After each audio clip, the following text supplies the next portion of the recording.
Andrés Manuel Lopez Obrador, or Amlo. The guy's got quite a reputation. He's a lifelong activist who's a left-wing, socially conservative, pragmatic iconoclast. Doesn't fit neatly into any of those categories, to be honest. So here's 5 things you need to know about him. First off, he's not from Mexico's traditional political elites. Born in a tiny village in Tabasco on Mexico's Gulf Coast, his parents ran a small shop where he'd help out after school. And when he moved into politics, it was indigenous rights that he became an activist in, often seen clashing with police during the oil blockades of the 1990s. Throughout his life, Lopez Obrador has changed his political colours at will. He started off with the centre-right party, the PRI, and by 2000, as mayor of Mexico City, that was with the party of the left. But his opponents call him a cheap populist and compare him to Hugo Chavez, the late Venezuelan leader, saying he'll take Mexico towards state-run socialism.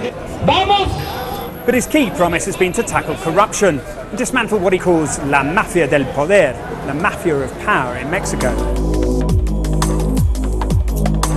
He's run for president 3 times. In 2006, it was so close that he declared the whole thing fraudulent and put on the presidential sash anyway, calling himself the legitimate president of Mexico. And then he shut down this street, Reforma Avenue, one of the biggest streets in Mexico City, completely closed for months in protest. In a city with traffic this bad, utter chaos. 2017 was Mexico's most violent year in over 2 decades, with almost 30,000 people killed. Successive governments have thrown the full might of the military against the cartels, but Lopez Obrador says it's not working. In fact, he's even suggested an amnesty for drug cartel leaders if the victims' families agree. 2 men may actually get on better than you might think.